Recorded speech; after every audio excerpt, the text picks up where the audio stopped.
আর এক ভাইয়া কমেন্ট করছিল যে ভাইয়া বন কবুতর যেইটা আসছে আমার বাসার বন কবুতরগুলো নিয়ে যাব। আসসালামু আলাইকুম, আশা করছি সকলেই ভালো আছেন।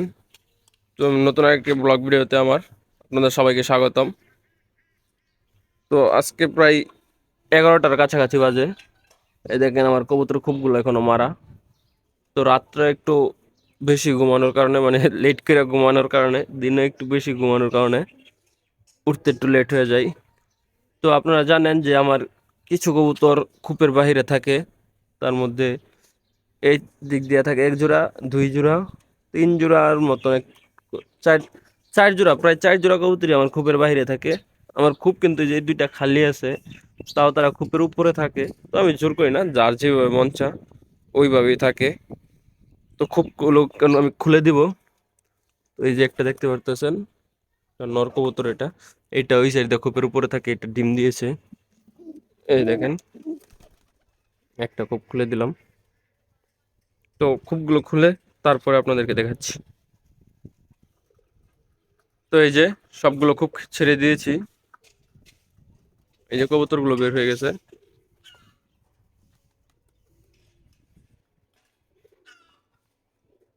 এই যে আমার বাচ্চা নটটা, এটা একটা বাচ্চা কবুতর ছিল, এটা আমি বড় করছি, আমার কোপের কবুতর। এই দেখেন। আর এই যে খয়েরি কবুতরটা, এই এইগুলো তো বন কবুতরই। আর এই যে এটা হচ্ছে খয়েরি কবুতর, একটা দেশি কবুতর এটা। তো এটার সাথে ভাবতেছি এটা জোড়া দিব। কালার না মিললে নাই, কিছু করার নাই, আর কবুতর নাই। মাদিটাও প্রাপ্তবয়স্ক হয়ে গেছে, নটটাও প্রাপ্তবয়স্ক হয়ে গেছে। জোড়া দিয়ে দিলে ডিম দিয়ে দিব। এই যে দেখেন, এই জোড়া ডিম দিব। এই যে এক জোড়া, এগুলো ডিম দিব। দুই তিন জোড়া ডিম দিব আরো।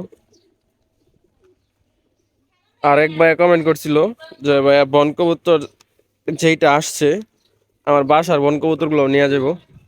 তো ভাই এইটা আমি আগলা ছাড়বো না, ছেড়ে পালবো না। দেখা যাক, এটা আমি হয়তো বা খাঁচার মধ্যে আটকেই পালতে পারি, যে কোনো একটা বন কবুতরের সাথে জোড়া দিয়া। এটা না ছাড়ার সম্ভাবনা বেশি। তো এখন কবুতরগুলোকে খাবার দিব। তো আপনাদেরকে দেখাচ্ছি এটা। এই দেখেন, কবুতরগুলো ছাড়ার পরে ওরা ডাকাডাকি নিয়ে ব্যস্ত হয়ে পড়ে, উল্টা পাল্টা ডাক।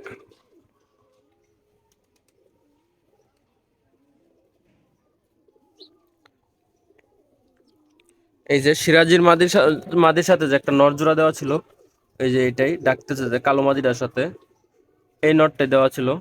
এটা একটা কালো মাদির সাথে, এইটা না, আমার বাসায় দুইটা কালো মাদি। আর এই যে বন কবুতর নটটা, আর ওই কালো মাদির সাথে জোড়া নিয়ে এটা ডিম দিয়ে দিছে।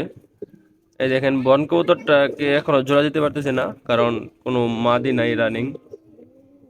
এই দেখেন এটা কোথায় থাকে, এই যে বাচ্চাটা এই যে এই জায়গাতেই থাকে। আর এই খয়রিটাও জোড়া দিলে ভাবতেছি এটার উপরে বাচ্চা তুলবো আমি, বাচ্চা তুলাবো। এই দেখেন, পর্যাপ্ত জায়গা আছে খোপের উপরে। আর চাইলে ওই যে ওইটা তো থাকতে পারে ওই সাইডে।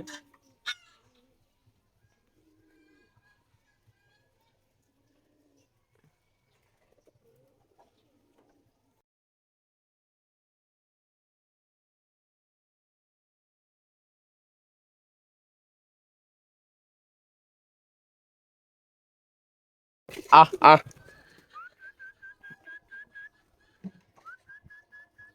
আহ আহ আহ আয় আয় আহ আহ এগুলোকে হালকা খাবার দেওয়া হচ্ছে এখন।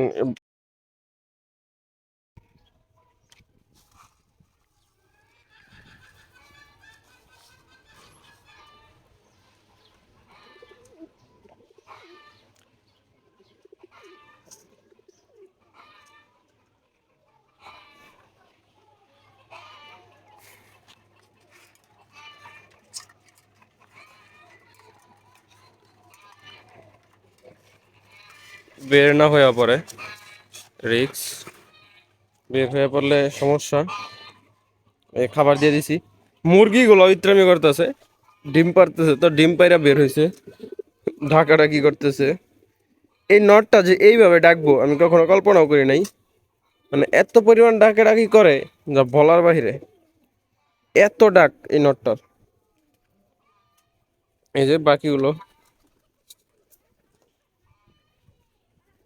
আহ আহ আহ এই যে ডান।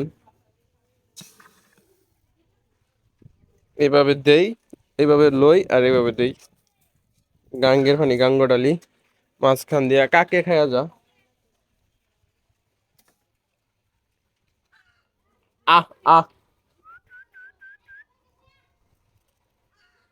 এই যে এইখানে অনেক ভাই জিজ্ঞেস করেন যে ভাই আপনার কবুতর কয়টা।